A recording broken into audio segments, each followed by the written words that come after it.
Listo, comenzá.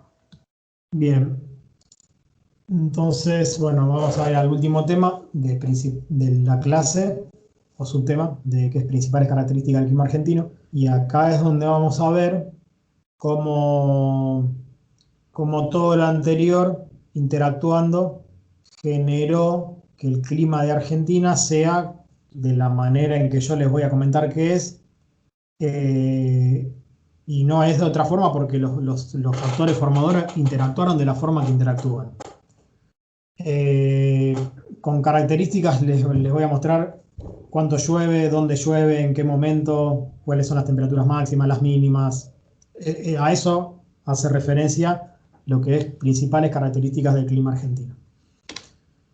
Vamos a ir dividiéndolo como en grupos de ¿cómo se llama? De variables y vamos a primero a caracterizar la radiación y otros factores astronómicos, después temperatura, después lluvia y después vamos a caracterizar variables más agrometeorológicas, si se quiere.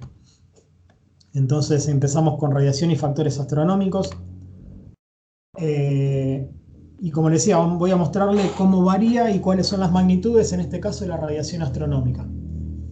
Una cosa que les tengo que comentar es todos estos mapas, la gran mayoría de estos mapas surgen del Atlas. Ay, no me sale el nombre. Bueno, después se los aclaro. De Defina creo que era, ¿no, Ángel? El Atlas. Atlas El de agroclimático de... Murphy, ¿no era? ¿El agroclimático? ¿Cuál? El de Murphy. No, de Murphy no. Bancame 2 segundos que lo agarro, lo tengo acá. Ah, mira vos.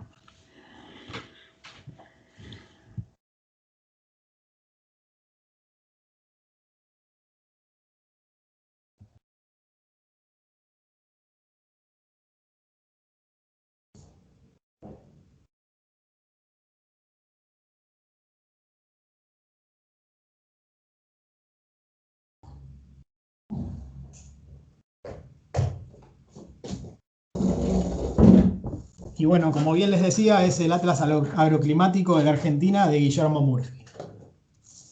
De nada. Bueno, eh, es de editorial de la Facultad de Agronomía de la UBA y bueno, tiene un montón de mapas. La realidad son 130 hojas y deben de ser 125 mapas.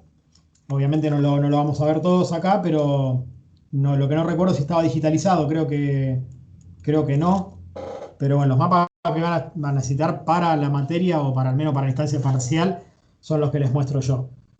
Ahora Si te confirmo por las Dale, dudas. si a alguien le interesa algún otro mapa y está acá y se los podemos dar, no hay ningún problema. Obviamente de estos otros tenemos en la cátedra dos o tres y el tema que, bueno, ahora sin la presencialidad no se los podemos facilitar físicamente. Sí, Entonces, bueno, está digitalizado, ¿no? Lo escaneó Ángel. Así que bien, está perfecto. en la carpeta bibliografía y dentro de ella la que dice material de cátedra.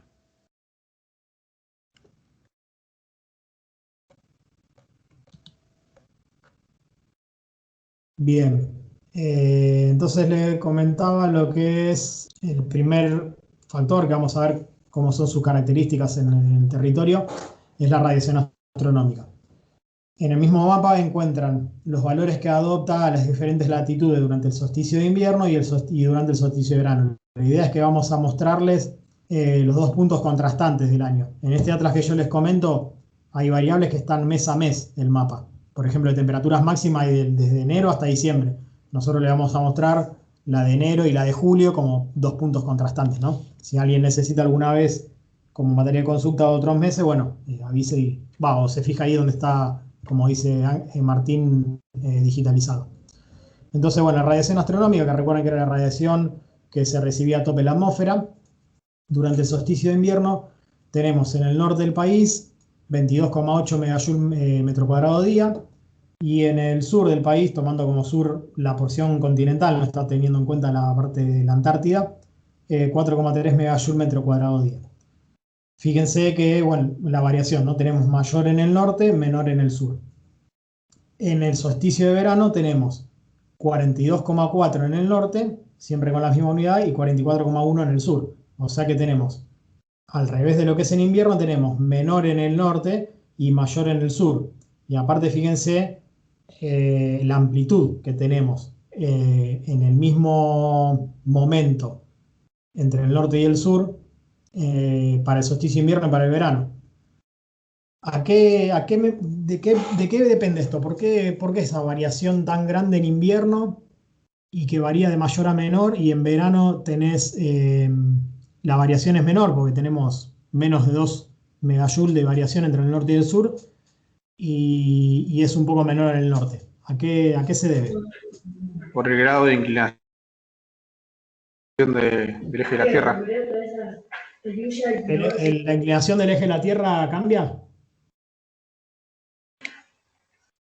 No, pero me refiero a que por el grado de inclinación del eje de la Tierra, en el solsticio de verano, a latitudes más altas tenemos más cantidad de horas de luz, sería.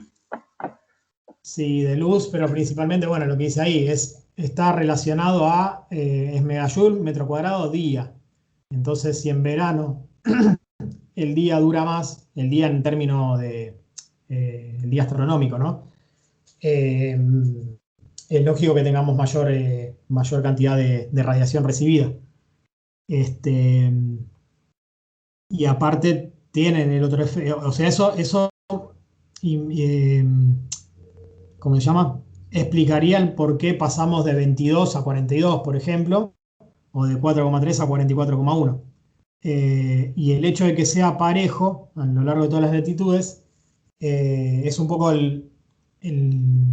perdón, el hecho no de que sea parejo, sino el hecho de que sea del doble, por ejemplo, a los 22 grados, o de 10 veces mayor a los 5 grados, también tiene que ver con que hay dos efectos.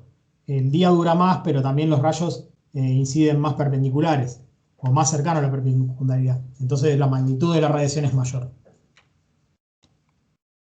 Fíjense acá un poco lo que le nombraba, puesto ya en número, la diferencia entre solsticio de verano y solsticio de invierno. En la misma latitud, es decir, 19,6 megajoules, y en el sur es de 39, lo que yo le decía, 4 veces más. De 4 a 44 son 10 veces más, perdón. La amplitud en el solsticio de invierno es de 18,5, en el solsticio de verano es 1,7. Ahí tenemos el efecto de la longitud del día. En el solsticio de invierno tenemos un día que a mayor latitud se acorta más, por eso tenemos menor cantidad de radiación astronómica, y el hecho de que sea 4, que es una magnitud muy baja, también responde a que los rayos a esa latitud en ese momento del año llegan muy inclinados, digamos. Si relacionamos la radiación astronómica con la heliofanía astronómica, perdón, digamos, para hacerlo en el mismo momento, ¿no? De vuelta, el mapa a la izquierda es el mismo mapa que vimos antes. Acá está la explicación de lo que yo les comentaba. Fíjense, la heliofanía astronómica sería la teórica, nos indica cuánto está durando el día. Por eso es que acá tenemos, en el solsticio de invierno teníamos mayor radiación en el norte que en el sur, precisamente porque el día es mayor en el norte que en el sur, en horas, ¿no? El día en cuanto a heliofanía. Tenemos 10,7 horas en el norte, 6,9 horas en el sur. En el solsticio de verano cambia eso. ¿Por qué? Porque se acuerdan la parte del círculo latitudinal que estaba iluminado es mayor a mayor latitud durante el verano del hemisferio correspondiente.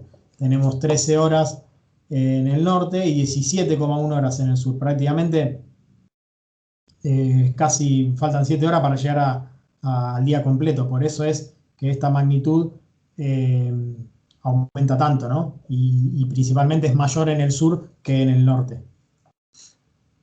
Acá me había adelantado, pero ese era el motivo por lo cual veíamos las variaciones de la filmina anterior. Y acá tenemos lo que es heliofanía efectiva, o sea, ya abandonamos la atmósfera o al menos estamos a nivel de superficie del suelo. Vamos, ahí tenemos toda la atmósfera encima, por lo cual tenemos el efecto de la nubosidad. Y fíjense lo que es la heliofanía efectiva en enero y en julio. Obviamente es menor en julio porque también la heliofanía teórica es menor, el día es más corto.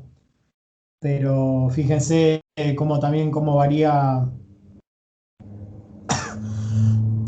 perdón, cómo varía más allá de ese efecto, cómo varía en términos absolutos, ¿no? De la duración de, de la heliofanía efectiva. Tenemos heliofanía efectiva en enero de 8 horas en el sur, cuando en julio es de 3 horas. Y fíjense, a ver si vuelvo al mapa anterior, en esta latitud, para que vayan relacionando mapas, ¿no? En esta latitud, al centro de Santa Cruz, en enero, que era el solsticio perdón, en diciembre, el solsticio de verano, tenemos 16 horas. Sin embargo, de heliofanía efectiva tenemos 8, o sea que tenemos una heliofanía relativa del 50% prácticamente. Y en julio, si volvemos a la diapositiva anterior, tenemos una heliofanía astronómica de 8, o sea, una heliofanía teórica de 8 en el centro de Santa Cruz. Y tenemos también una heliofanía efectiva de entre 3 y 4, o sea que también tenemos una nubosidad un efecto de la nubosidad que reduce la heliofanía efectiva, la heliofanía teórica, en la mitad prácticamente. Y si van haciendo esa relación en cada provincia, en cada punto donde ustedes les interese, les propongo que hagan ese ejercicio como para hacerlo para el parcial, digamos, para estudiarlo, para razonarlo. Van a ir viendo en cada momento del año, julio y enero. Quizás esto acá deberíamos haber puesto diciembre en vez de enero, y acá junio, que son los dos solsticios para que lo podamos comparar con este mapa. Van a ir viendo cómo es el efecto de la atenuación por la nubosidad, ¿no? Darí, aprovecho, Sí. si me volvés 2 diapositivas atrás, acá, porque en la parte de, viste, como siempre hacemos, de relacionar la parte de las producciones con todo esto, Ajá. y lo que vos decías de los vientos y la producción animal, que bueno, ahí no quería interrumpir, pero yo había hablado de algo sin querer adelantar mucho los tipos de viento que iban a dar hoy. Había hablado algo sobre qué condiciones del viento están para que sean estresantes de los animales y demás. Ajá. Y otra de las cuestiones que estaba hablando, cuando hablábamos de la influencia fotoperiódica en aves, de que para determinadas semanas se necesitaba manejar la luz hasta llegar a 17 horas de fotoperiodo. Que un poco yo les decía, bueno, ya van a ver en la clase de clima argentino dónde, en qué región del país tendríamos ese fotoperiodo. Bueno, si bien esto no es fotoperiodo, ahí tienen por lo menos le tendrían que sumar los crepúsculos, pero ahí tienen una idea de cómo varía la duración del día y en qué momento del año, para hacerse un poco la idea de cuál es el juego. Que si más al sur están, menos energía eléctrica gastan en complementar esa luz que necesitan. Y así es un poco la regionalización que vos decías. Depende en qué latitudes ustedes van a trabajar con algún que otro animal, sabiendo que, bueno, en general el umbral fotoperiódico para las demás especies está en 12 horas. Así que, pero sabiendo eso y sabiendo esto que vos das, pueden hacer un buen manejo luminotécnico. Perdón, Martín, ¿cómo se lee el mapa? Porque, por ejemplo, en heliofanía astronómica en horas, y yo veo 10, en la latitud 22 veo 10.7 y 13.3, ¿qué es la mínima y máxima o a qué se refiere? Y ahí te puede responder mejor Ariel, que está dando la clase. Pero Sí, esto era. Lo que pasa que la sí, referencia quedó en el primer mapa y se repite. Lo de la izquierda es el solsticio de invierno, sería 21 de junio. Y esto sería el de la derecha, sería solsticio de verano, 21 de diciembre. Perfecto. Este mapa es exactamente el mismo y este mapa es otra variable porque está hablando de heliofanía, no de radiación, pero mantiene el paralelismo entre la columna de la izquierda, solsticio de invierno, y columna derecha, solsticio de verano. Perfecto, En entendido, definitiva, gracias. más allá de que uno lo nombra solsticio de invierno y de verano, es lo que decís vos. Esto va a ser la mínima y esta va a ser la máxima. Porque se supone que en Bien, el solsticio de invierno tenés la menor duración del día y en el solsticio de verano la mayor duración del día. O sea que en términos de heliofanía astronómica está bien decir menor y mayor. perfecto, perfecto, gracias, Ari. No de nada. ¿Avanzo, Tincho? No, nada más, gracias, Ari. Bien. Radiación global media anual, o sea, es otro de los factores astronómicos. La radiación global, se recuerdan, era la radiación global era la directa más la difusa, la que se recibe en la superficie. Ya habiendo descontado de lo que atenúa la nubosidad, considerando la heliofanía relativa, etc. Y fíjense, en este mapa es interesante mostrar el patrón de variación de las isolíneas. Si ustedes lo relacionan con lo que yo les contaba en la clase anterior, en el tema anterior de, de la diagonal árida, y aplican la fórmula, perdón, de radiación global igual a radiación astronómica por las dos constantes y la consideración de la heliofanía relativa, pueden relacionar las zonas donde más llueve con mayor nubosidad y cómo se ve afectado el patrón de variación de esa radiación. Entonces, sin entrar en el detalle de lo que es la zona precordillerana y cordillerana, que sería esta que estamos mostrando, que estoy mostrando ahí. Otra vez me pasó lo de. ¿No? No, otra vez tengo el problema ese de la barra de.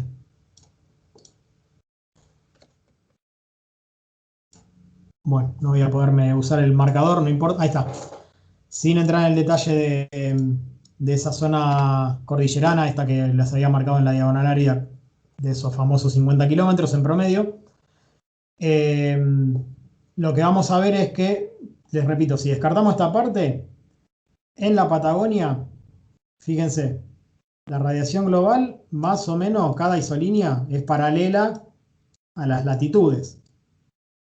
¿Por qué? Porque en estas latitudes, o sea, desde el norte de Patagonia y hacia el sur, al ser un ambiente que mayormente no hay mucha nubosidad, por eso tampoco hay lluvia, la radiación global tiene un patrón de variación acorde a cómo varía las latitudes. ¿Por qué? Porque el goce de radiación varía según las latitudes, ¿no? Por ejemplo, en el invierno, a mayor latitud, menor radiación. Y es lineal en cuanto avanzo en las latitudes. En cambio, cuando me voy desde el norte de la Patagonia y hacia el norte, yo tengo que, ¿se acuerdan que las lluvias empezaban, según el anticiclón del Atlántico, empezaban desde el este, iba descargando humedad, después en el medio se hacía como que ya no tenía más para descargar y después en las yungas volvía a descargar. Entonces, el patrón de variación pasa de ser, digamos, de seguir las latitudes a variar según la nubosidad. Entonces, fíjense que tenemos en esta parte, que yo le decía que prácticamente ya lo que había entrado desde el este se había terminado de secar en Misiones, Entre Ríos. Acá tenemos más radiación porque básicamente llover llueve, pero menos, entonces tenemos menos nubosidad. Y acá, si no consideramos la lluvia, que de hecho todos estos colores marrones es porque no hay datos, después se empieza de vuelta en esta zona que empieza a hacerse un poco más nublado porque el relieve comienza a aumentar de vuelta. La radiación global se hace menor de vuelta. Ven que pasa de vuelta de 16, pasa a 15. Y acá un poco pasa lo mismo. En esta zona, en lo que es llanura pampeana, que sería todo esto, tenemos menor radiación global. ¿Por qué? Porque es una zona que ahora vamos a ver, prácticamente tenemos lluvia todo el año. Entonces tenemos nubosidad todo el año, en mayor o menor medida, de acuerdo a los días, los meses. Pero entonces por eso tenemos menor radiación global que lo que es en el norte. Y bueno, después tenemos esta parte de Cuyo. La parte del NOA, les repito, no está representada porque estas zonas de marrón claro, marrón oscuro, quiere decir que no hay datos, no responden a ningún valor. Pero bueno, acá tenemos la zona de Cuyo, que es una zona muy seca, plena diagonal árida, poca nubosidad, mucha radiación. De hecho, es mayor a 17 en algunas zonas. Y, y bueno, de hecho es uno de los lugares en donde por ejemplo, ahí en INTA, en INTA, el Instituto de Ingeniería Rural, con YPF, están haciendo estudios, hicieron ya estudios para ver localizaciones de parques solares, ¿no? De generación de energía a través de paneles solares. Son las zonas más aprovechables en ese sentido, porque tenemos mucha heliofanía, o sea, poca nubosidad, y en una latitud en donde la radiación es tal que nos permite generar ese tipo de energía. ¿Por qué les digo que la latitud presenta una energía o una radiación tal que me permite generar esa energía?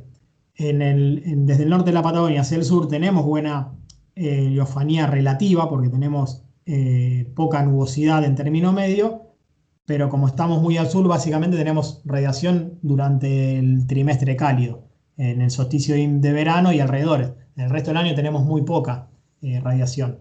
Entonces ya no se hace tan apropiado para ese tipo de generación de energía.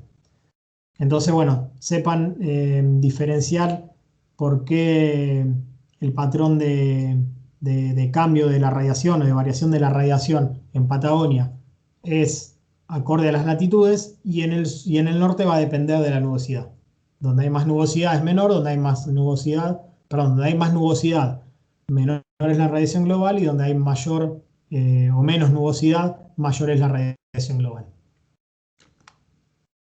Y eso lo hemos reflejado en esta parte de la fórmula, ¿no? En la heliofanía relativa. El resto, para este caso, es todo constante, porque es un valor medio anual, o sea, es climático.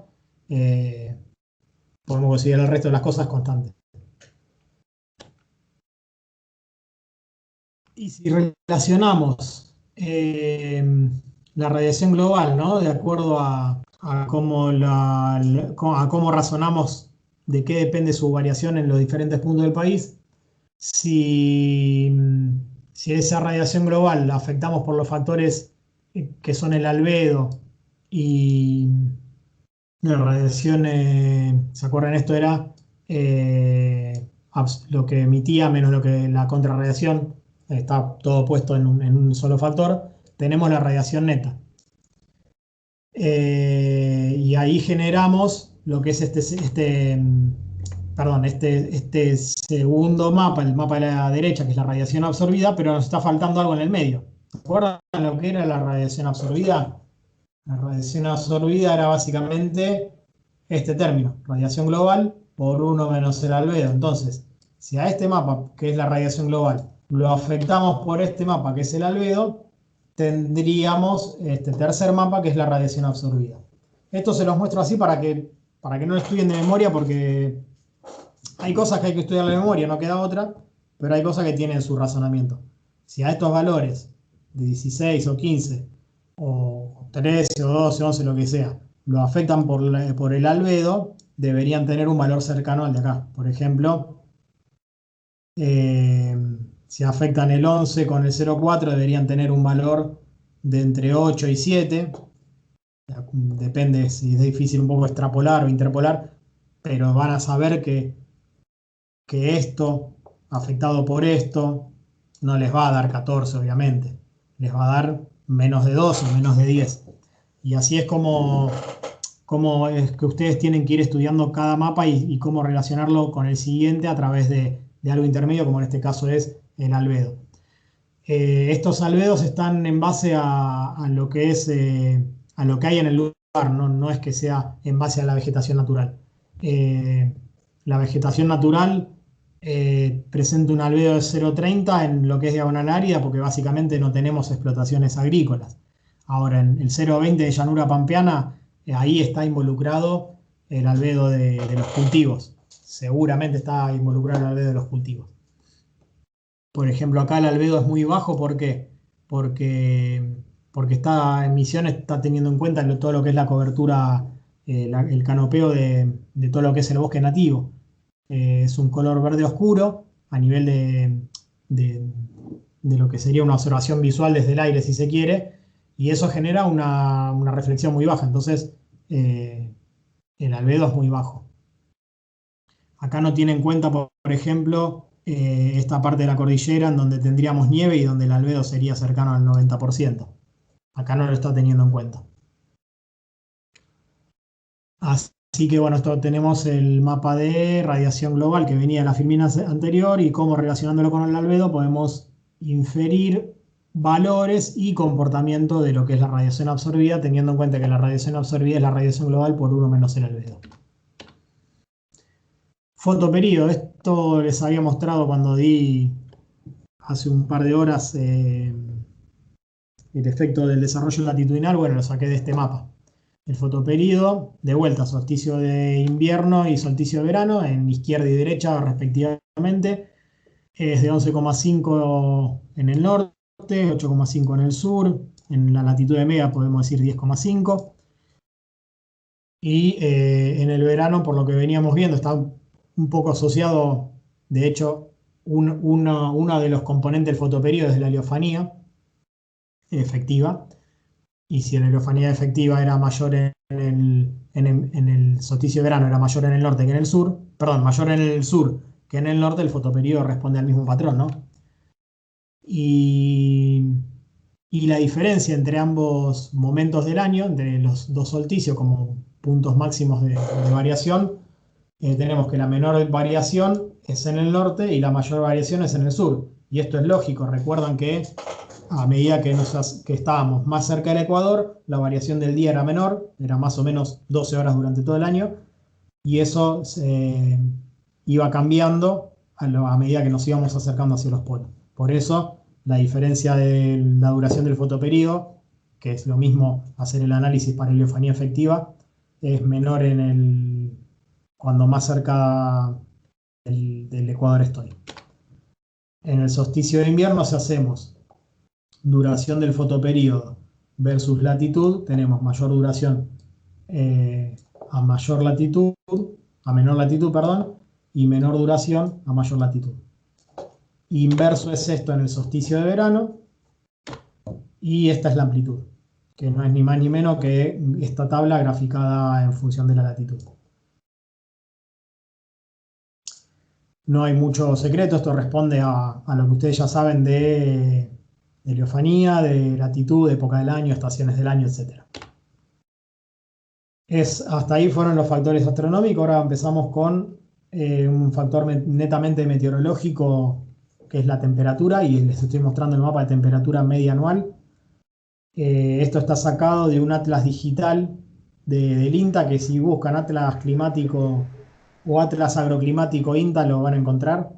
Son mapas que, digamos, visualmente son más atractivos porque tienen un degradé de colores mucho más fino, pero depende del uso que le den, también, así como de fino es la variación de la escala de colores que usaron, también es difícil interpretar esos colores en algunos puntos. O sea, esto se nota un color definido, esto también, pero acá hay un patrón de variación que a simple vista es jodido a veces definir. Pero bueno, son diferentes fuentes y diferentes tecnologías también. Les muestro entonces... Ari, en la diapositiva anterior, sí, que hablabas del fotoperíodo, hay una tercera columna que arroja una cifra que no... Sí, esta es la diferencia entre el solsticio, el valor de fotoperíodo en solsticio de verano y solsticio de invierno. 14,2. 14,2 menos 11,5 da 12,7. Perfecto, gracias. Sería la amplitud del fotoperíodo. Perfecto, gracias. Que justamente está representado en el gráfico en el último gráfico de abajo a la derecha. Sí, los dos solsticios y la columna de amplitud. Claro, el gráfico lo representa. Gracias. No, de nada. Les comentaba entonces este mapa de temperatura media anual, que tenemos un fuerte componente de variación que responde a la latitud, o sea, en base a la latitud varía la radiación, en base a la radiación varía la temperatura. Esto en término medio ya se va como atenuando esos factores de variación que habíamos visto, por ejemplo, en la radiación global. Acá es como que todo ya se hace más latitudinal. Tenemos y les marcamos dos isotermas, la de 20 grados y la de 10 grados, porque, la isoterma de 10 grados es el límite, en este caso un límite austral, pero un límite austral hablando de geográfico, pero en términos de temperatura es el límite, o sea, marca el límite en el cual se pueden cultivar los cultivos, valga la redundancia, las especies que yo les comentaba como criófilas, ¿se acuerdan? Las criófilas perennes, como ser los frutales, o los cultivos de los cereales de invierno, las pasturas de invierno anuales o perennes. Los 20 grados marca el límite superior en los cuales se hacen esos cultivos que le nombraba, y el límite a partir del cual aparecen las megatérmicas, ¿recuerdan? El maíz, el girasol, teniendo en cuenta lo que es la bioclimatología desde el punto de vista de los valores óptimos. Obviamente sabemos que se hace maíz en el norte de Buenos Aires. Esto es en términos de valores bioclimáticos o índice bioclimático para ese tipo de cultivos. En el apunte esto está explicado, si quieren profundizar un poco más. Y sepan, obviamente, que hay oasis que son como microclimas. Por ejemplo, uno muy conocido es en Santa Cruz, en Los Antiguos. Hay una masa de agua muy grande que es el lago, no me acuerdo si era el lago Buenos Aires o el lago Viedma en ese lugar, que atempera tanto, si no me equivoco es esta parte de acá, atempera tanto el clima circundante a nivel microclimático que es posible el cultivo de frutales como las cerezas. De hecho, en ese lugar se hacen las cerezas de exportación que más valor en el mercado tienen para Argentina. Se exportan a muchos lugares, principalmente China. Y esos son microclimas, que están fuera de estos valores de 10 o 20 grados que yo le decía, pero que por esas situaciones microclimáticas se pueden generar, digamos. La temperatura, este es un mapa de temperaturas máximas medias, o sea, es el promedio de las temperaturas máximas, en este caso en enero, a lo largo de la serie, que si no me equivoco, y ya lo busco acá en el atlas que lo tengo acá, la serie que utiliza es 71-2000. Todos estos mapas están hechos para la serie 71-2000, o sea, promediando la temperatura media de los eneros desde el 71 hasta el 2000 se genera este mapa. Y bueno, acá se los muestro y es más que nada para que sepan valores. Tenemos temperaturas máximas medias de 20 a 22 grados en el sur de Patagonia hasta 34 grados.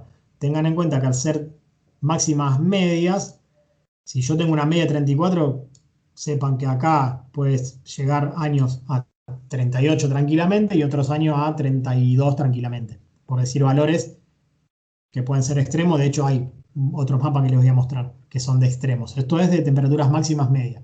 En este caso es enero, en este caso es marzo. Obviamente, a medida que nos vamos acercando o vamos pasando del verano al otoño, invierno y primavera, van a ir cambiando. Fíjense que de 34 pasó a 32.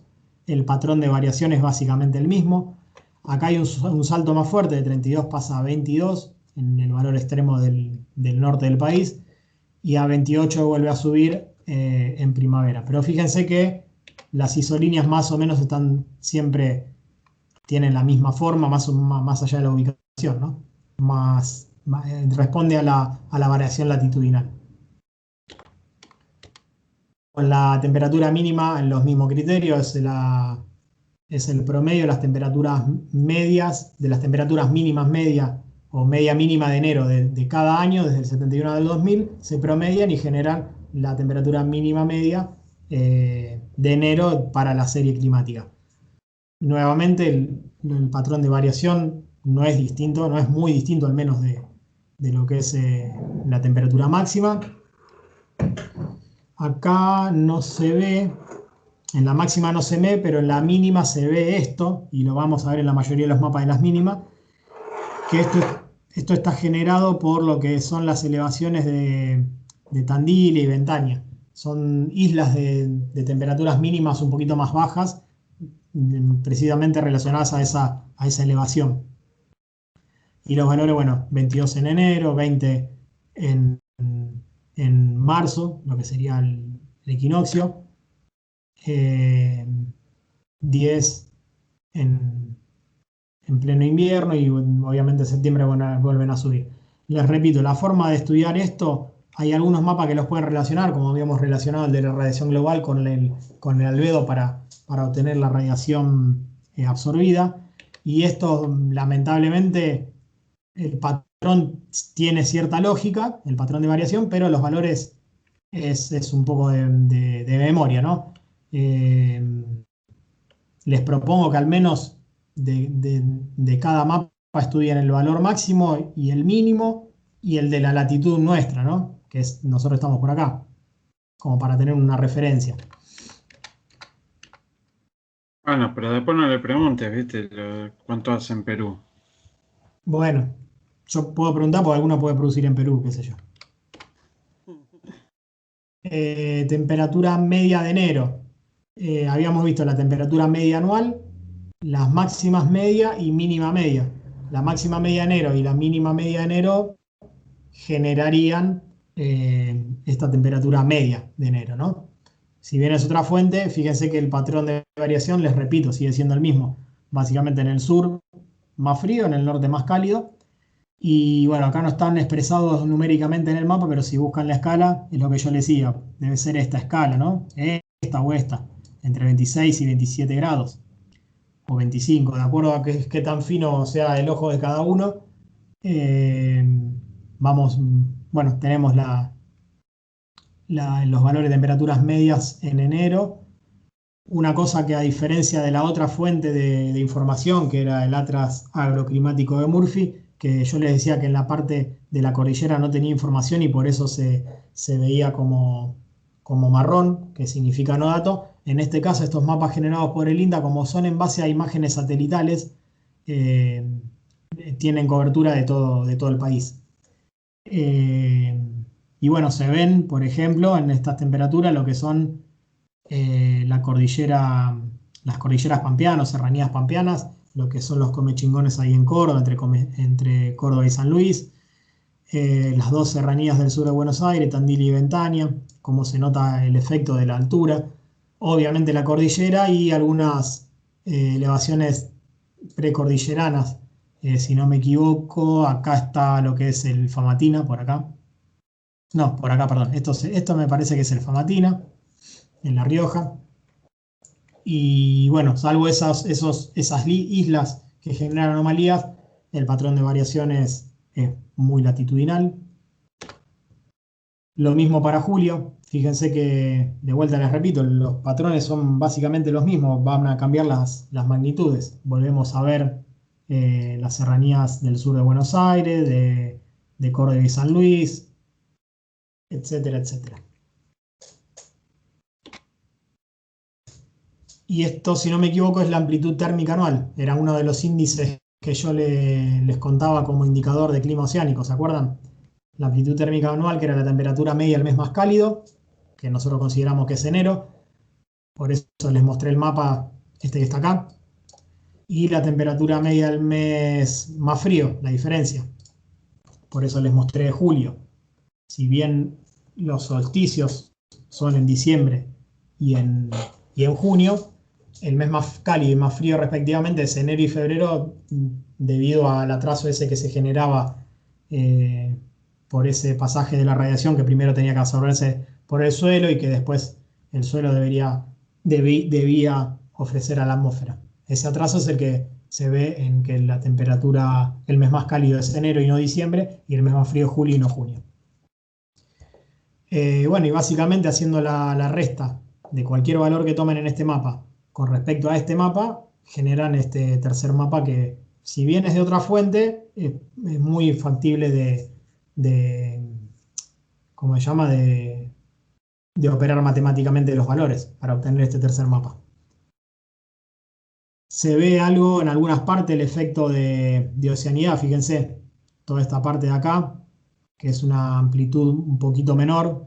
Si se quiere serán, si va de 2 en 2, acá será 12, bueno, acá lo expresa. Entre 14 y 12 es menor la amplitud, bueno, acá vemos el efecto de la oceanidad de esta parte de Buenos Aires. En toda esta parte de Patagonia también se ve la menor amplitud, que es debido a que prácticamente ahí sí tenés el hemisferio sur, perdón, el extremo sur del continente entre los 3 mares que habíamos nombrado. Acá se ve también el efecto atemperante de lo que es la masa boscosa o todos esos ríos, esas cuencas hidrográficas que habíamos nombrado, etc. Acá es donde empiezan a ver el efecto de los factores formadores, ¿no? Temperatura máxima media anual, temperatura máxima anual media. ¿Se acuerdan alguna de estas? No, esta no. Esta es el promedio de las 12 temperaturas máximas medias mensuales del año. O sea, acá estoy promediando 12 temperaturas máximas del año.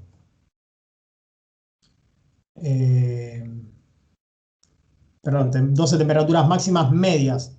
O sea, tenemos la máxima media de enero, la máxima media de febrero, etcétera, etcétera, y se promedia. ¿De qué promedio? De la serie que sigue siendo la misma, 71-2000.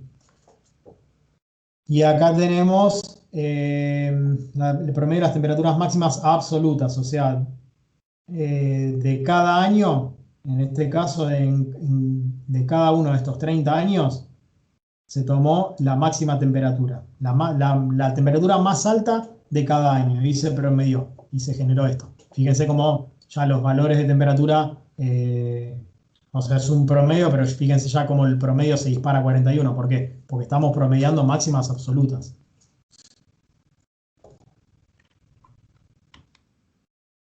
Bueno, en cuanto a temperaturas, no más que esto. Me recuerdas un poquito más que nada de memoria. Y acá entramos en lo que es precipitación. En precipitación, acá sí volvemos a ver ese patrón de variación definido por la interacción de los anticiclones con la cordillera, con cómo emite viento cada uno, con qué características de viento tiene cada uno. Y lo que les comentaba hoy, las zonas de mayor precipitación en el país tenemos Misiones, con 1800, 2000 milímetros. Tengan en cuenta que esto lo tengo que buscar, pero esta serie responde, si la del Atlas agroclimático es, la del de Murphy es 71-2000 y este, si no me equivoco, es 80-2010. O sea, es un poquito más actual la serie. En lo que hace a lluvia puede generar mayor variación, o puede haber más diferencias. Pero más allá de la magnitud, tengan en cuenta que siempre esto sí no cambia, o al menos no está cambiando, que es los puntos donde más lluvia caen, es Misiones, norte de Salta, un poco acá lo que es Tucumán, que es donde empiezan también las yungas, al extremo sur de las yungas, y toda la selva valdiviana del lado argentino, que es donde yo les decía que se conjugaba el efecto de la menor altitud de la cordillera de los Andes con esa presencia de valles latitudinales que permite que gran parte de la humedad que viene del Pacífico pase y abarque. Yo le decía que en promedio era 50 kilómetros, pero en esta zona es donde tenemos la mayor anchura de ese efecto de la lluvia, y puede llegar a 70 kilómetros tranquilamente. Y bueno, y después el factor o el patrón de variación, que es en este sentido, ¿no? Viendo en rojo bien claro lo que es la diagonal árida. Y voy a borrar esto porque acá les voy a marcar dos isoietas, o tres, no me acuerdo cuántas, no, dos. La de 700 milímetros, era una, perdón. Pensé que había una más. La isoieta de 700 milímetros que marca el límite,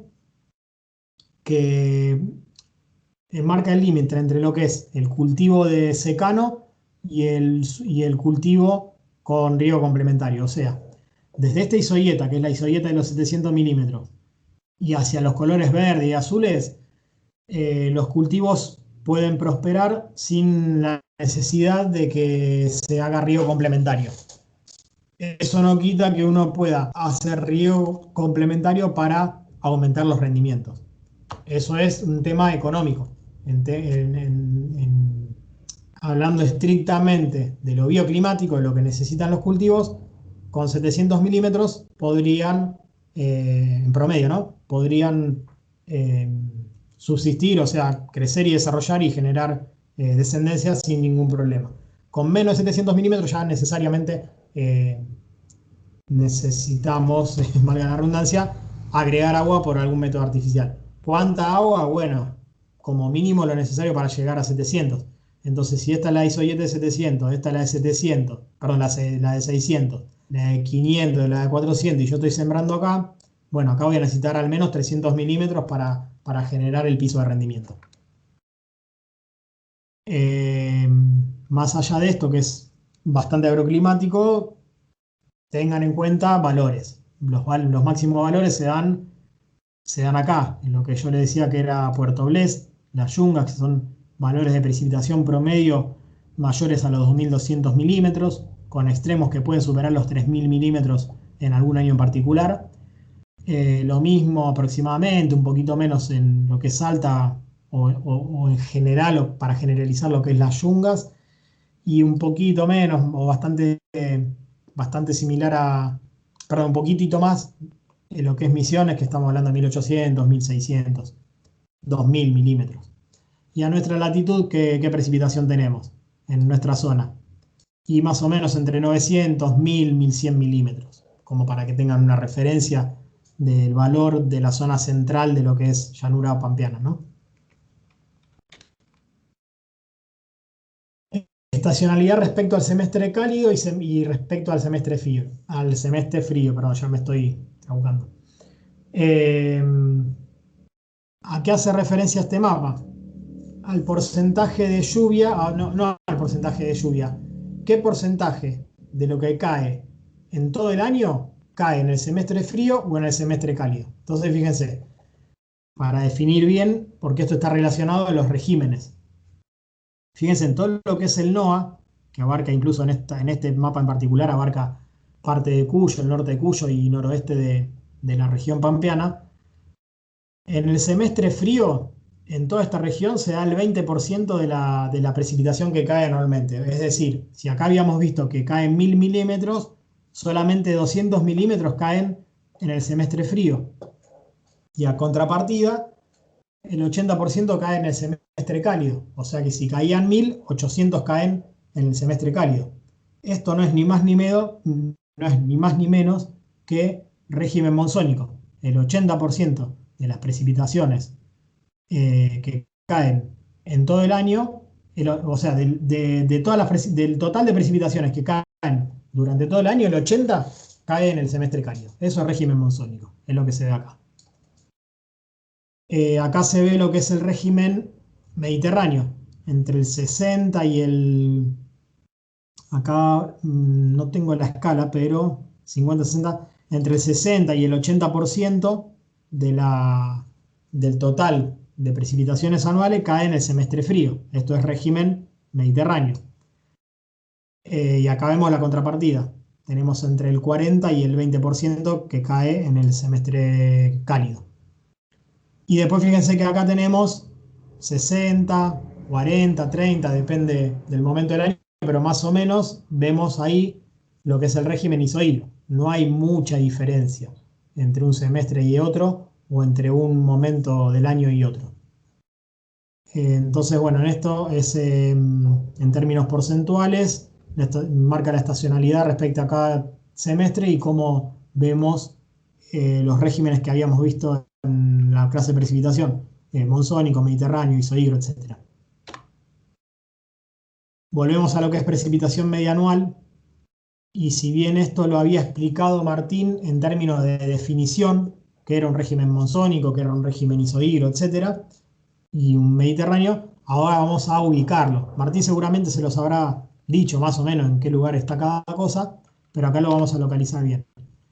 En el NOA tenemos el régimen monzónico, donde tenemos la mayor cantidad de precipitaciones en el semestre cálido. Fíjense si esto hace referencia a cómo varía el acumulado de precipitación a lo largo de los meses. Entre diciembre y enero, febrero tenemos la mayor cantidad de lluvias. Y responde a esta zona de acá, ¿no? Cada trazo en color hace referencia a un color en el mapa del trazo que yo les hice. Acá tenemos en esta zona demarcada por el trazo celeste, tenemos el isohidro húmedo, que no sé si Martín hizo la diferencia entre isohidro húmedo e isohidro seco, pero acá lo vamos a diferenciar, porque isohidro por definición es que llueve, se distribuyen homogéneamente las precipitaciones a lo largo de todo el año. En este caso, que es un isohidro húmedo, se distribuyen homogéneamente con una media en la región de 1100. Tenemos lugares donde tenemos más y lugares donde tenemos menos. Pero en promedio llueven 1100 en toda la región y se distribuyen las lluvias a lo largo de todo el año aproximadamente de forma pareja con dos pequeños picos en los solsticios de primavera y de otoño. Eso es una característica del régimen isohidro que tenemos acá en llanura chacopampeana. Es un isohidro, pero no es perfecto, no es una línea perfectamente recta. Es una línea casi recta, pero con dos pequeños picos en los solsticios en los equinoccios, perdón, ya no sé, estoy hablando mucho, en los equinoccios de primavera y de otoño.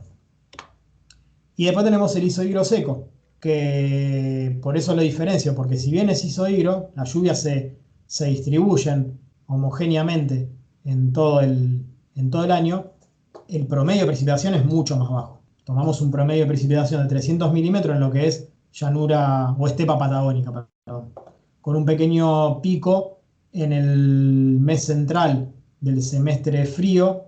¿Por qué? Porque está cercano a lo que es el último régimen que vemos, que es el Mediterráneo, que está bien concentrado en esta zona, en lo que es el semestre frío. Entonces ahí tenemos los 4 regímenes que vemos de acuerdo a su estacionalidad. Tengan en cuenta que el régimen mediterráneo, como habíamos dicho, se concentra entre el 60 y el 80% de las precipitaciones en los meses de invierno, y eso hace, asociado a la altitud del relieve, que mucha o una gran proporción de esa lluvia sea en forma de nieves. En verdad es precipitación, no es lluvia, sino que es precipitación en forma de cristales, lo que conocemos como nieve. ¿Dónde? En las altas cumbres. ¿Y qué importancia tiene eso? Que bueno, llueve en invierno, pero los cultivos que podamos llegar a generar en esos lugares lo aprovechan a partir de primavera, que es cuando empiezan a descongelarse esas nieves que cayeron en invierno. Lo mismo sucede en esta parte de acá, ¿no? En lo que es Mendoza, Neuquén, parte de San Juan, pero, o sea, Mendoza y Neuquén aprovecha agua de deshielo para alimentar sus embalses, Río Negro también, por lo cual depende mucho de lo que nieve en invierno. San Juan también aprovecha agua de deshielo, pero esos deshielos se producen desde las cumbres que generalmente, digamos, están justo en el límite. En esta parte del país empieza a verse un poco más del pasaje de la humedad hacia el territorio argentino, entonces esas nieves también caen del lado argentino. No es para despreciar, porque de hecho todos los oasis productivos de lo que es Neuquén, Alto Valle, Río Negro, Mendoza, San Juan, incluso Catamarca, La Rioja a menor escala, se alimentan de esas precipitaciones que son en forma de nieve, ¿no? Y por último vamos a ver características agroclimáticas. O sea, vamos a caracterizar... Ari, no estaba marcado el Mediterráneo en el mapa de la izquierda, ¿no? Sí, es el azul este, mirá. Ahora lo marco de vuelta porque como es muy poco quedó medio... ¿Ves? Acá está el azul, esta línea azul. Es muy confinada a lo que es la cordillera y la precordillera de la Patagonia. Ah, por donde está la selva valdiviana, decís vos. Claro, todo lo que es el bosque subantártico. Ajá. Todo eso es Mediterráneo. Bien. Esta parte de acá no la marqué, pero... Esta parte de acá no la marqué, pero también. Ah, bien. Neuquén, sur de Mendoza y sur de San Luis, ¿entrarían en el Mediterráneo o no? No, mirá, ahí me hiciste acordar. Nosotros acá como que definimos el monzónico, el mediterráneo y el isohigro, ya sea seco o húmedo. Y acá como que está bien, es buena la apreciación. Queda una zona en donde hay como que, ¿qué onda? Ahí no hay régimen. Bueno, primero son regímenes de transición. Cuando uno se va de una zona a la otra, son regímenes de transición. Y segundo, que es tan baja la precipitación que quizás hablar de régimen es un poco, Bien. quizás habría que hablarlo con algún meteorólogo, pero quizás si no llueve no podemos hablar de régimen de precipitación. Realmente hay zonas de Cuyo en donde hay años que no llueve. Eh, y lo que le decía respecto al régimen, a las zonas de transición o regímenes de transición. Si yo acá tengo un monzónico y acá en Córdoba tengo un isohigro, en esta parte de Córdoba, en esta zona del medio voy a tener un régimen intermedio. ¿Y qué hace referencia al régimen intermedio? Si yo hago un gráfico en donde centramos la cantidad de agua que cae, ¿no? Las lluvias, las centramos en enero, diciembre, en el régimen monzónico voy a tener esto, ¿no? La mayor cantidad de lluvias cae entre diciembre y enero. Y si yo voy al isohigro, que por ejemplo sería el este de Córdoba, en donde ya tenemos un pico en marzo, perdón, un pico en septiembre, baja en enero, febrero y vuelve a subir en el equinoccio de otoño, que sería este gráfico acá, este de acá. La transición, ¿cómo sería entre estos dos? Y bueno, en esta parte de Córdoba vas a tener una transición que lo que hace es que las lluvias en esta parte de Córdoba tengan cierto monzonismo. ¿Por qué? Porque, porque las lluvias más importantes o los mayores acumulados, las lluvias que tienen mayores acumulados empiezan en noviembre, fin de octubre, principio de noviembre y siguen hasta febrero, marzo. Después el invierno es bastante seco. Bastante seco, ¿qué significa? ¿Que no llueve nada? No, llueve. No es lo mismo que el isohigro de acá de Patagonia, que no tenés ni 300 milímetros.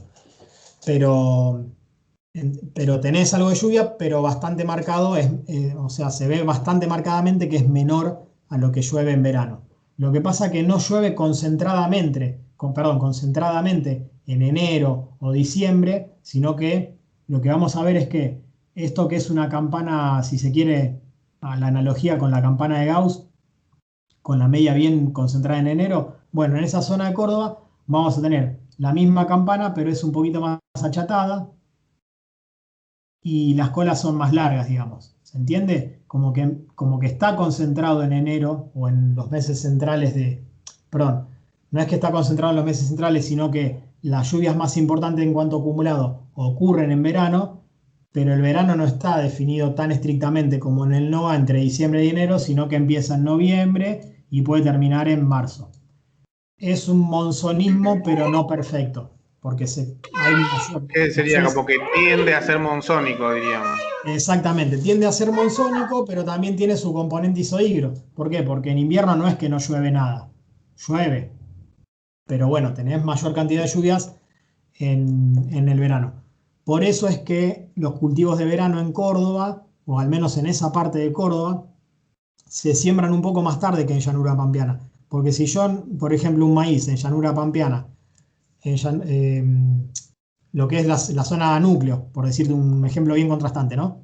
En zona núcleo el maíz se está sembrando a partir de mediados de septiembre. Por el contenido de agua en el suelo se podría sembrar antes, pero si lo sembras antes vas a llegar a 6 hojas con presencia de heladas todavía. Entonces no te queda otra que empezar a sembrarlo a partir de septiembre.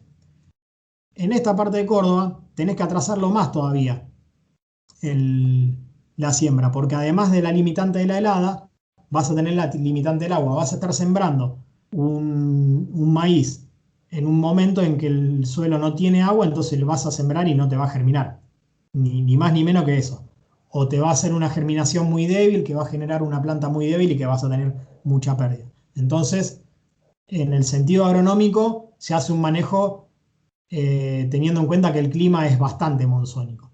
¿Por qué? Por eso mismo, porque las lluvias más importantes no empiezan hasta noviembre, los perfiles no se recargan hasta noviembre y es muy jugado sembrar antes. Bueno, eso, para que vean cómo, digamos, está bien, está todo bien, me decís, los regímenes, a mí que me importa el régimen, y sí, es tan importante como saber el momento en que vas a sembrar una variedad en verano o en invierno.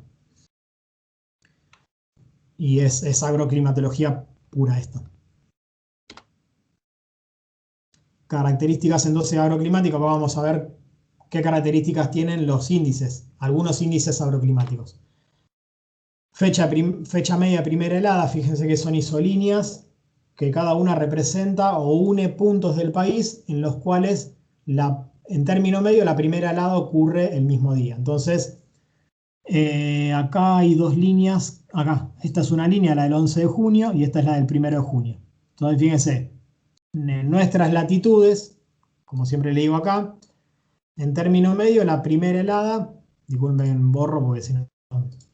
En término medio, la primera helada en una localidad como puede ser Cava, Amba, ahora que está tan nombrado lo que es Amba, en nuestras latitudes tenemos que la fecha media de primera helada es entre el 1 y el 11 de junio.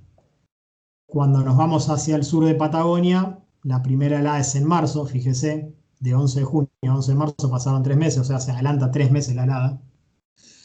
Y hacia el norte tenemos que esperar al menos 10 días más para que haya una primera helada. Lo mismo podemos ver con la fecha media de última helada. La última helada en el sur de la Patagonia es el 1 de noviembre. En nuestra latitud está entre el 1 de septiembre y el 21 de agosto. Acá está el motivo por el cual estamos sembrando. Fíjense acá entre el 1 y el 11 de septiembre, lo que yo le decía zona núcleo. Si yo siembro antes el maíz, voy a llegar al 11 de septiembre con probabilidad de helada y con un maíz de más de 6 hojas que me lo mata la helada directamente. Por eso lo estoy sembrando cuando ya pasó el riesgo de helada, al menos en término medio. Y en el norte del país tenemos como fecha media de última helada el 11 de agosto. Si yo punto por punto hago esto menos esto, ¿qué tengo? Repito.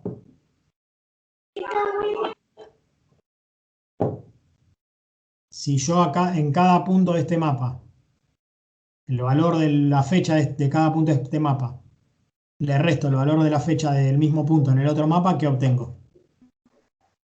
El Periodo libre de helada, periodo Sí, bueno, claro. depende, puedo tener el periodo medio con helada o libre de helada, depende cómo haga la resta, si para los extremos o para adentro, digamos, entre la fecha o por fuera de las fechas.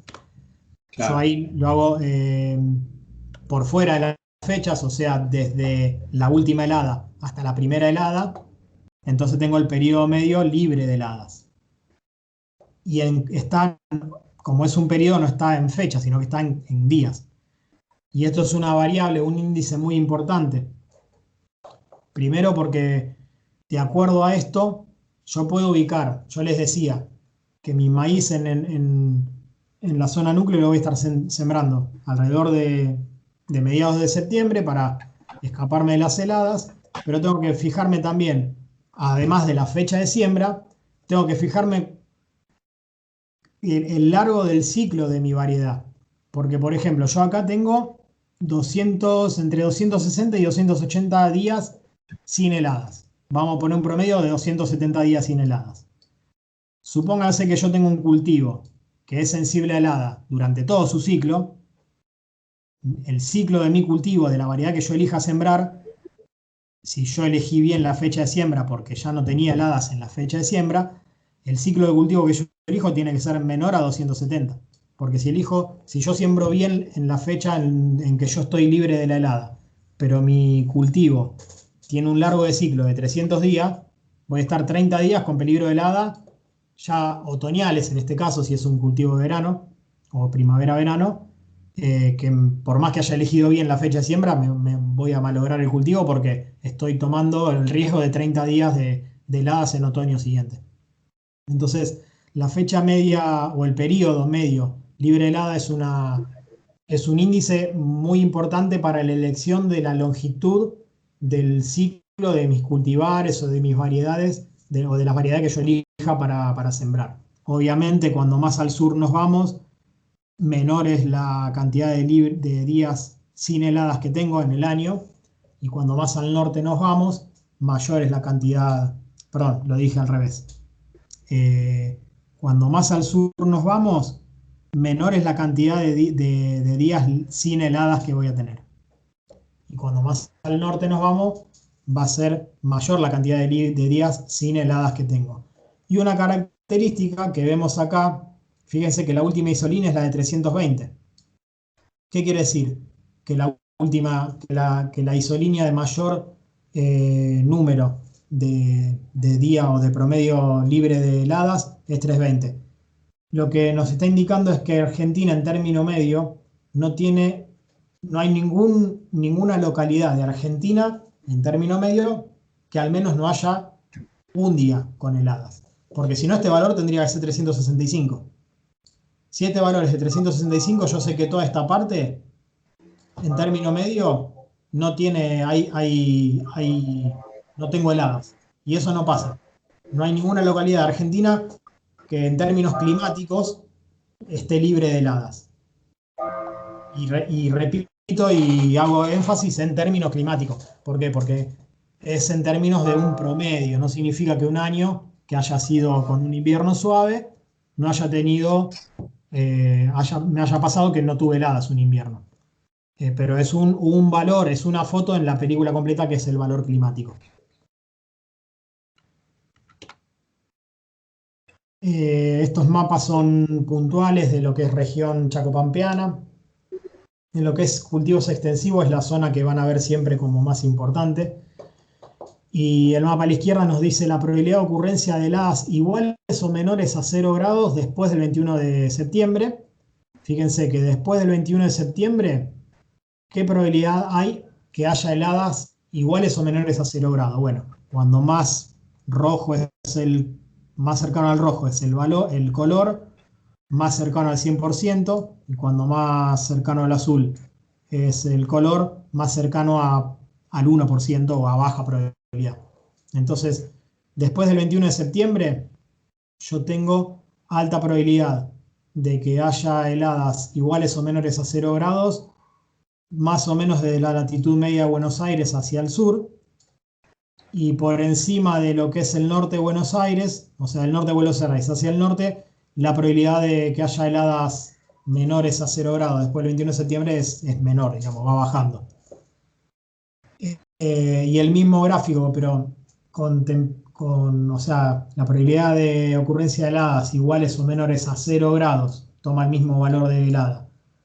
Después del 11 de octubre, o sea, prácticamente 20 días después, ya fíjense como prácticamente no tenemos probabilidades altas de ocurrencia de ese tipo de heladas en el mapa, salvo estas dos islas, que de vuelta estamos viendo el efecto de sierras de Tandil y Sierra de la Ventana. Salvo esas dos islas, no tenemos prácticamente probabilidades altas o probabilidades mayores al 60% o al 40% de que ocurran temperaturas menores a 0 después del 11 de octubre. Este tipo de mapas con probabilidad de ocurrencia también los puedo utilizar como para elegir mi fecha de siembra de mi cultivo sensible a heladas. Yo en este punto, de vuelta a zona núcleo, el 21 de septiembre asumo entre un 20 y un 40% de probabilidad de ocurrencia de temperaturas menores a 0. Entonces, si yo siembro mi cultivo en esa fecha, o sea, después del 21, o antes del 21 de septiembre, mejor dicho, o el 21 de septiembre para ser exacto en el día, y mi cultivo emerge, en un caso hipotético, yo lo siembro el 21 y el 21 me está emergiendo y es sensible a helada desde que emerge, bueno, tengo un 20 o 40% de probabilidad de que ocurra una helada y me mate al cultivo. Esa probabilidad baja notablemente a partir del 11 de octubre, para la misma situación, el mismo cultivo, fíjense. Tengo entre un 10 y un 5%, prácticamente no tengo probabilidad de mayor al 20% de que ocurra una helada. Entonces este tipo de información es muy importante para la toma de decisiones, en lo que es siembra o establecimiento de periodos críticos para algún cultivo, o ya sea perenne o anual. Vamos a otro índice agrometeorológico, que son los valores de TP. Y tenemos valores de TP de Penman y de Sorway. Esta TH significa Sorway. Empecemos por Sorway. Fíjense, en término más o menos poniéndole voluntad, el patrón de variación de la evapotranspiración según Sorway responde bastante bien a lo que son las latitudes, ¿no? Son bastante paralelas las líneas. Acá se hacen un poquito más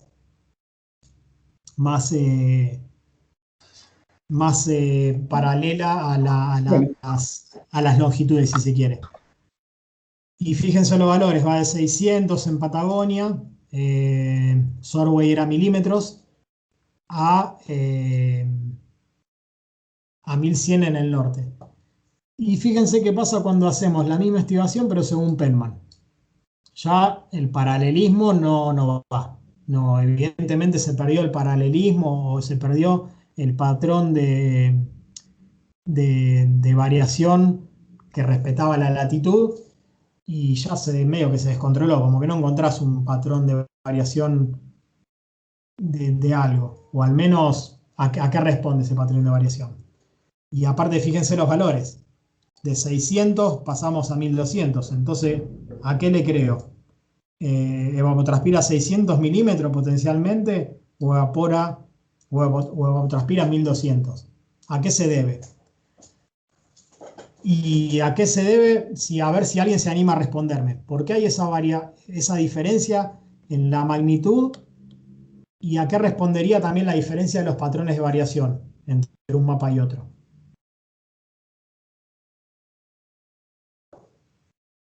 Puede ser que el de Penman está diseñado para lugares de alta humedad como Inglaterra y justo en la Patagonia no es una región húmeda.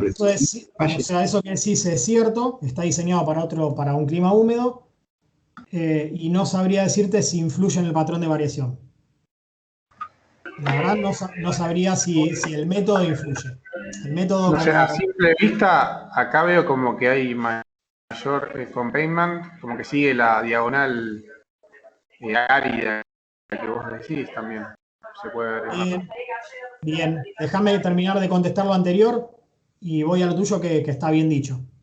Te decía, no sé si no sabría responderte si el hecho de que el método estuvo diseñado para un tipo de clima que no es el de la Patagonia, naturalmente no es el clima de Gran Bretaña, no es el de la Patagonia, influye en que haya tanta diferencia.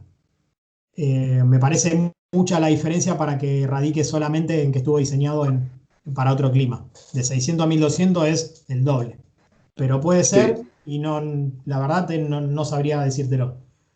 Ahora, si lo relacionamos con lo que dijo el compañero, que dice Penman, el patrón está más ajustado a lo que es la diagonal árida. Y bueno, si se fijan, sí, es verdad, la diagonal árida tiene valores de evapotranspiración 1300, 1400, 1200, que prácticamente son los máximos que puede tomar la variable en todo el mapa. Fíjese, va de 1000, 1100, 1200 y los mayores los tenemos ahí. ¿Y por qué entonces por Penman tenemos los mayores valores de evapotranspiración en la diagonal árida?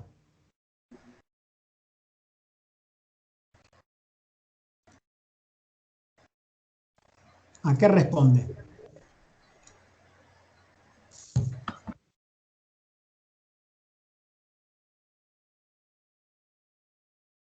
¿No se les ocurre? Piensen qué variables, ¿se acuerdan cuando vimos los métodos de evapotranspiración? Penman, Sorway y Padakis. Habíamos visto qué variables tenía en cuenta cada uno. ¿Se acuerdan qué variables tenía en cuenta Sorway y Penman para calcular o para estimar la evapotranspiración?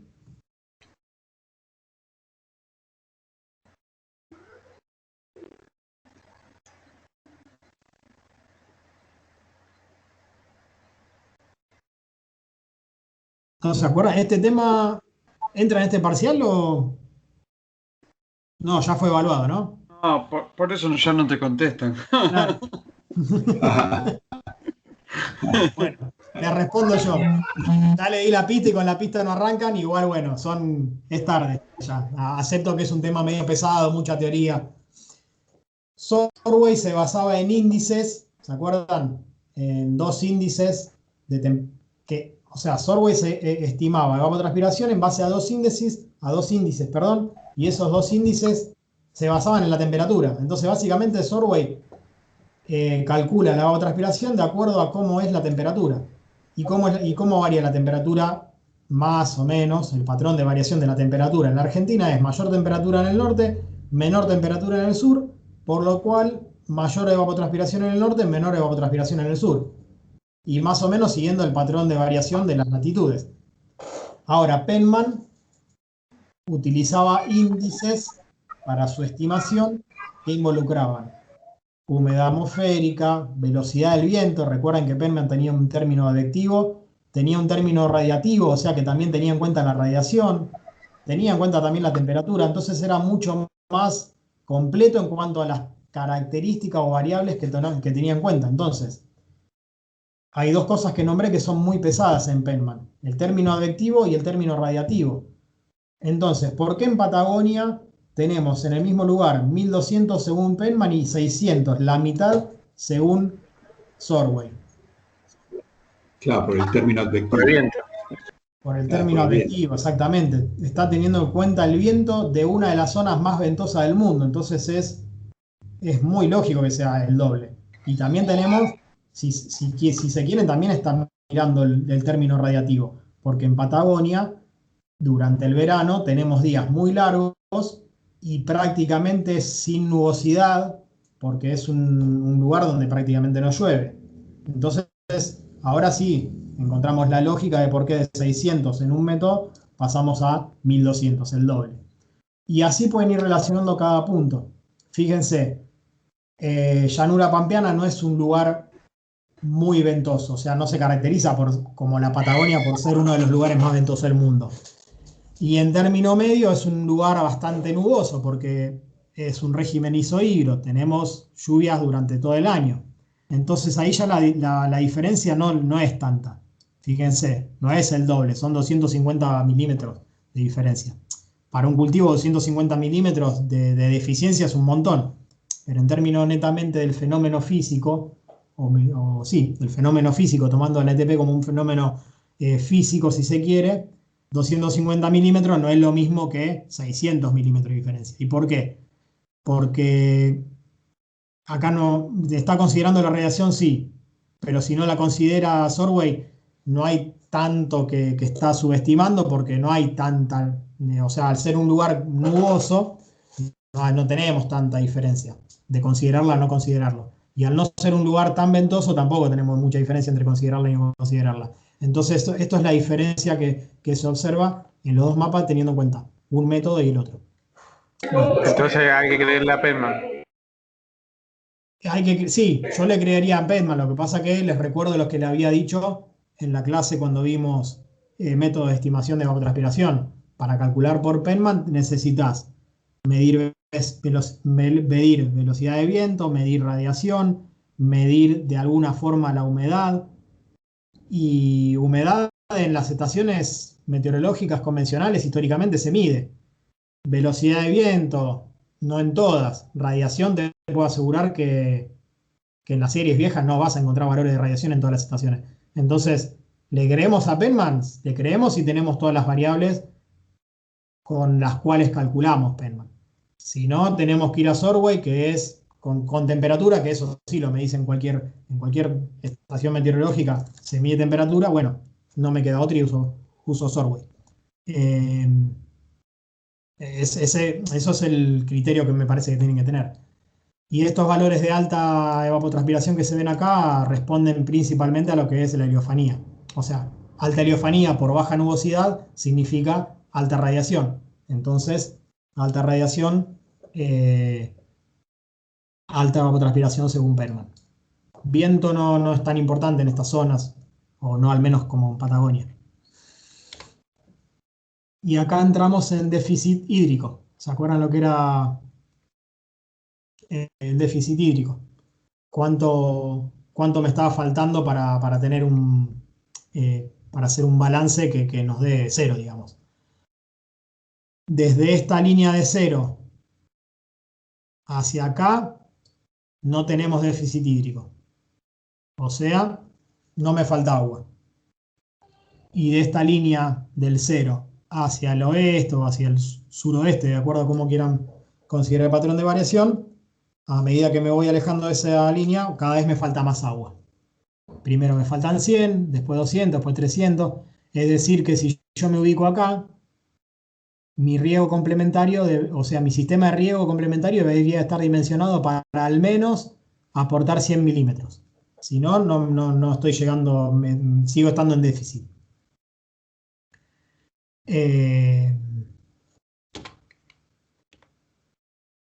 Les puse el mapa de ETP de Penman porque este déficit hídrico está calculado en base a un balance hídrico teniendo en cuenta la ETP de Penman.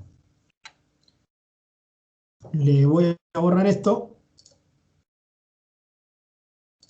0, les hago una pregunta. 0 de déficit.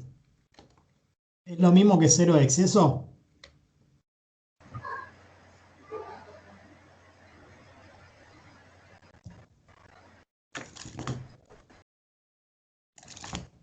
No, a veces pueden coincidir, pero no es A veces pueden coincidir, pero y a veces no. Entonces, en términos ¿Qué quiere decir que es capacidad de campo? Exactamente, depende qué valor tengamos de capacidad de campo.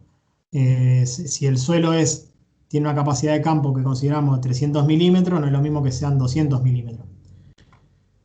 Por eso vamos a ver que la diferencia entre déficit hídrico y exceso hídrico, fíjense dónde está el 0 en uno y dónde está el otro, no coinciden. ¿Por qué?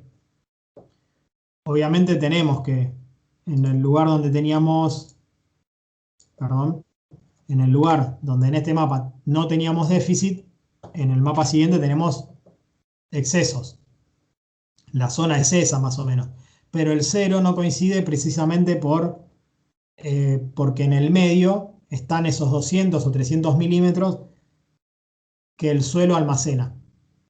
Entonces, es el buffer, es la amortiguación entre el exceso y el déficit de esos 200 o 300 milímetros que consideramos para que no coincida. Fíjense que el 0 está más o menos en donde está el 100 de déficit.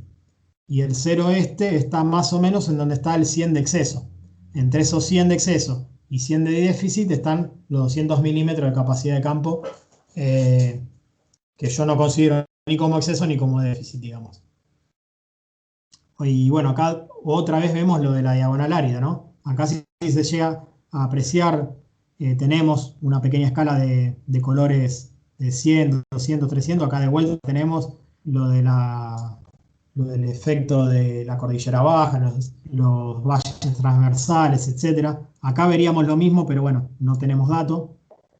Y acá de vuelta vemos la diagonal árida.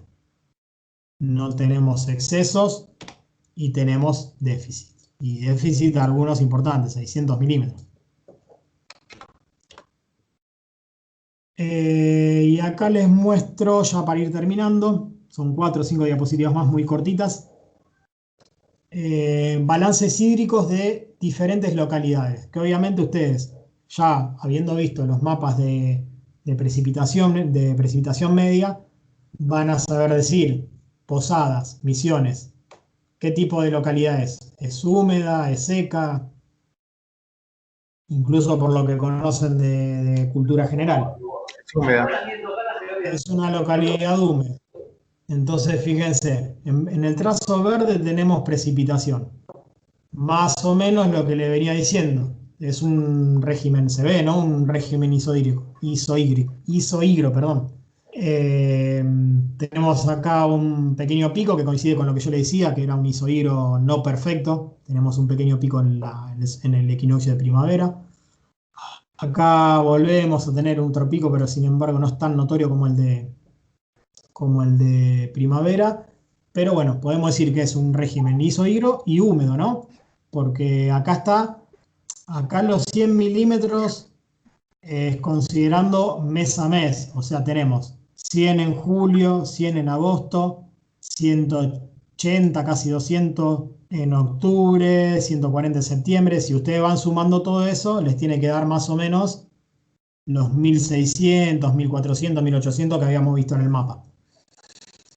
Entonces es un régimen isohigro, húmedo, por lo cual prácticamente si yo hago, fíjense, los otros dos trazos, ETR y ETP.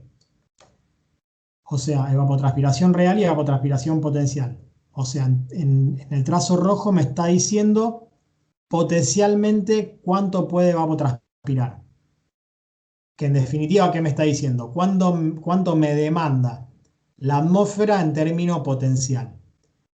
Si la atmósfera me demanda lo que está marcado en rojo y la lluvia me lo da, porque en esta parte del año tenemos excesos, acá también, y en muy pocas partes tenemos déficit, y el suelo es capaz de almacenar todo lo que me pide el trazo rojo, me lo está otorgando el trazo verde, que es la lluvia. Entonces, casi siempre la evapotranspiración potencial es igual a la real, o sea, lo que me pide la atmósfera es lo que realmente termina evapotranspirando. ¿Por qué? Porque tenemos lluvia que sobra, básicamente.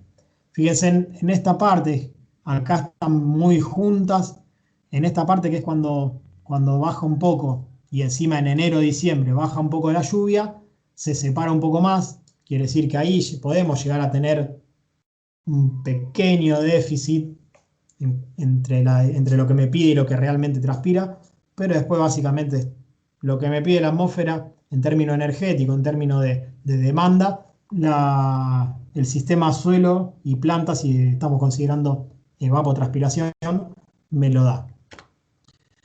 Ahora vamos a Pergamino. En Pergamino ya estamos en zona norte de Buenos Aires, noreste si se quiere. Fíjense que podríamos hablar de que es un régimen también isohigro, con dos pequeños picos saliendo de la primavera y saliendo del otoño, pero ya tenemos menor cantidad de lluvia, no tenemos los 1600, 1800. Tenemos 40 o 40 y pico en julio, 40 y pico en agosto, en septiembre tenemos 60, 100 en octubre. Si sumamos todo eso, vamos a tener los 1000, 1100, 900 que teníamos en término medio en la zona, en la latitud esa. Entonces ya acá vamos a ir viendo que quizás lo que llueve durante el año, si bien tenemos periodos de excesos y también tenemos periodos de déficit, en el término global, en el balance hídrico de todo el periodo, quizás ya toda esa lluvia no me esté aportando todo lo que el sistema me está pidiendo. ¿Y eso dónde lo vemos? Bueno, lo vemos cuando empieza más o menos el semestre cálido, ¿no? Entre acá y acá, entre octubre, noviembre, febrero, marzo, vemos que hay partes en donde la curva roja se separa de la curva azul. ¿Y por qué? Bueno, precisamente por eso. La evapotranspiración potencial es la que me está pidiendo de acuerdo a la disponibilidad energética de la atmósfera, pero bueno, si yo justo en el periodo que más me demanda tengo menos lluvia y justo es un lugar donde ya no llueve en los 1600, 1800, llueve en 1100, lo que almacena en el suelo no me lo va a poder dar en ese periodo. Entonces ahí es donde yo me estoy quedando sin agua para otorgarle a la atmósfera lo que la atmósfera me está demandando, y por eso la ETR ya se separa y es diferente a la ETP. Y se separa y es diferente en un periodo más largo, no como en el anterior, que era en un momento puntual de la variación anual. Entonces acá ya vamos yendo de que me sobra agua y lo que me pide la atmósfera se lo doy, a que si bien hay momentos en donde sobra agua, en el momento en donde más me pide milímetros la atmósfera, no se lo estoy pudiendo ofrecer, ya sea por agua directa desde la lluvia o por lo que pudo haber almacenado el suelo. Y acá ya nos vamos a un déficit más marcado. Yo acá en los anteriores le marcaba esto como exceso y como déficit, hablando en términos de lluvia, no excesos o déficit desde el punto de vista del balance hídrico. Los excesos y los déficits desde el punto de vista del balance hídrico los veo en la diferencia entre evapotranspiración potencial y evapotranspiración real. Y acá se ve muy bien. En Macachín, La Pampa, ya tenemos, bueno, fíjense en términos de lluvia, lo máximo que me puede llegar a llover en los equinoccios son 80 milímetros en término medio. Si sumamos todo, estamos en esos 600, 700 milímetros anuales, incluso menos, 500 milímetros anuales. O sea, ya tenemos poca lluvia en términos de acumulado anual. La evapotranspiración que va a responder a la radiación, por ejemplo, si estamos usando Penman o al viento, tenemos una exigencia a la atmósfera de 140 milímetros o una demanda atmosférica de 140 milímetros en el mes central del semestre cálido. Y bueno, obviamente ya el suelo, lo poco que llueve, lo utiliza el sistema cuando llueve. El suelo no me va a almacenar, no va a almacenar tanto como para otorgarme eso que no llueve en el momento que más demanda hay, y acá vemos sí el déficit. Acá tenemos déficit hídrico, diferencia entre evapotranspiración potencial y evapotranspiración real. Acá hay varias cosas sumadas. Llueve poco, hay alta demanda porque es una zona, acuérdense lo que es la Pampa, poca nubosidad, o sea, llueve poco, poca nubosidad, alta heliofanía, alta radiación, alta demanda atmosférica. Los suelos son principalmente en el norte de la Pampa. La zona agrícola de la Pampa es el este. De ese este de la Pampa, en la zona norte es bastante arenoso, por lo cual los suelos no almacenan prácticamente. Lo que llueve se utiliza en el momento que llueve y en los días posteriores y no almacena prácticamente. Entonces acá se ve bien lo que es el déficit hídrico.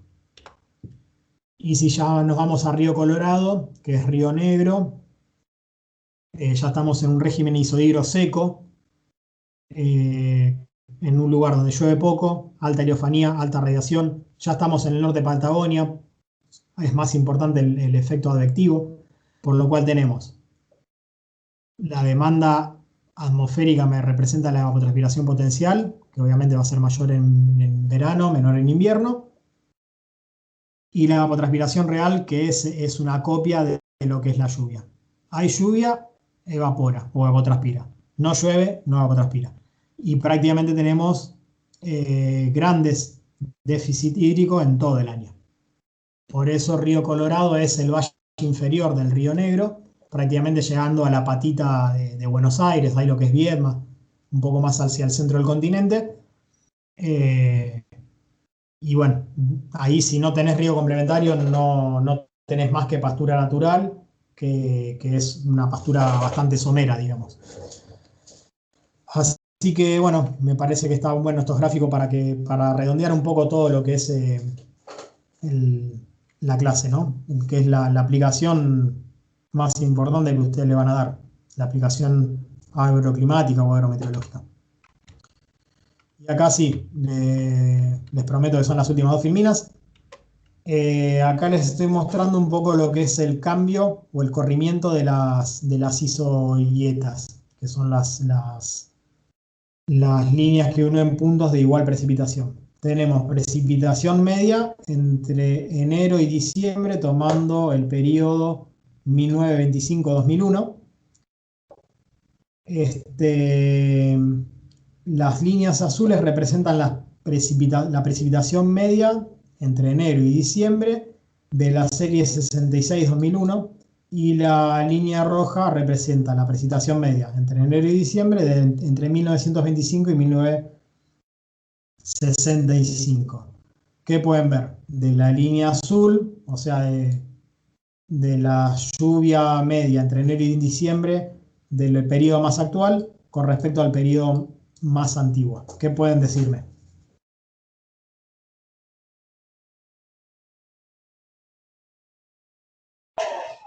En el periodo más actual se ve más cantidad de lluvia.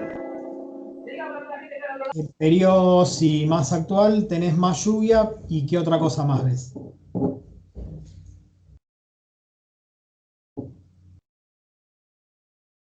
Que en verdad está asociado. Si vos lo que viste lo ves desde otro punto de vista, lo vas a ver.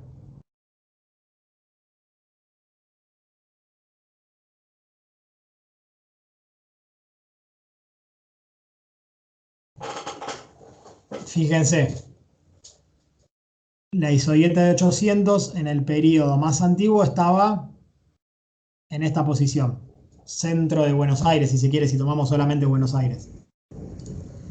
¿Dónde está la isohieta de 800 en el periodo más actual, el 66-2001? Se fue más hacia el oeste. Entonces, es verdad lo que dice el compañero, en el mismo lugar donde llovían 800, ahora llueven 1000. Y aparte, las isohietas se corrieron hacia el oeste.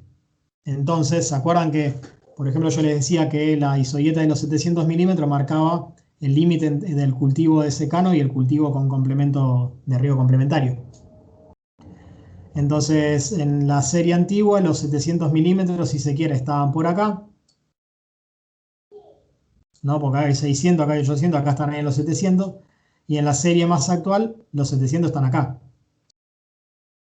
Entonces, eso es corrimiento de la frontera agrícola.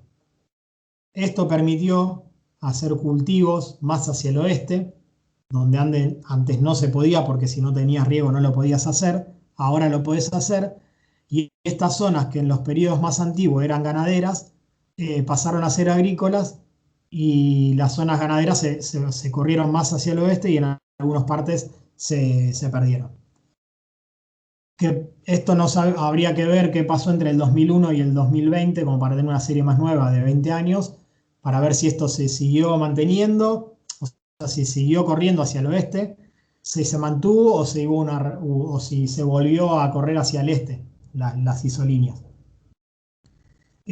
Bueno, y acá responde, ¿no? De nuevo, es un cambio periódico que tiene una recurrencia que nosotros no conocemos porque es mayor a lo que hemos estudiado, o es algo nuevo provocado por la desertificación, por lo que ustedes pretendan o quieran explicar. Acá les muestro la precipitación estacional, o sea, julio, agosto, septiembre, octubre, noviembre, diciembre, enero, febrero, marzo, abril, mayo, junio, la precipitación en cada una de esas 4 estaciones, Paranguil, Pehuajó, Villegas, Trenquelauquen, La Bulaye, que estas localidades no están puestas al azar, son todas localidades del oeste de la región pampeana.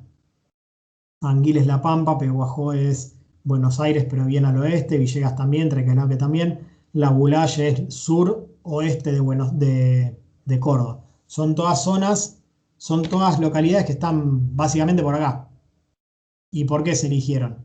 Porque bueno, son las zonas en donde entre un periodo y otro estuvo o no estuvo esa isohieta de 700. O sea, la diferencia entre regar y no regar. Porque estar acá entre el 66 y 2001 o entre el 25 y el 65 no me cambia nada porque siempre estuvo por encima de los 700. Me cambia a lo sumo el rendimiento, va, ni más ni menos que el rendimiento, pero el cultivo era viable igual en una época o la otra. En esta parte, que es de donde vienen esas localidades, en una época se podía hacer y en otra época no se podía hacer. Por eso se eligieron esas localidades. Y lo que me está diciendo, fíjense, en este caso la época más antigua es la que está trazada en azul y la más nueva es en rojo. O sea que lo que estamos viendo es que la más nueva, o sea, la serie más nueva, más actual, evidentemente es más lluviosa, estos son milímetros de lluvia.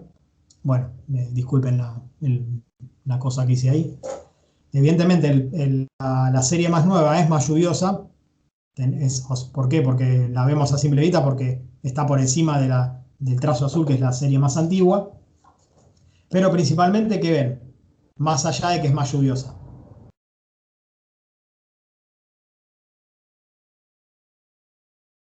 ¿En qué momento se hizo más lluviosa? ¿En qué momento del año?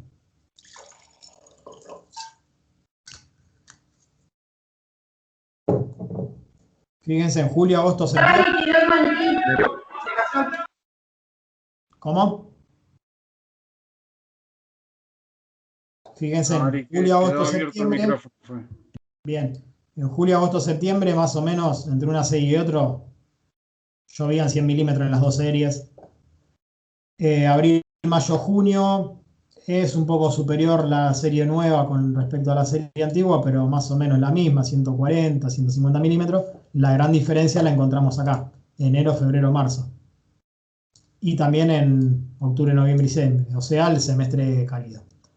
Por lo cual, ese corrimiento que vimos de las isoietas en este gráfico, con este gráfico se complementa y nos dice que, además de que se corrieron, o sea que hay más lluvia en lugares donde antes llovía menos,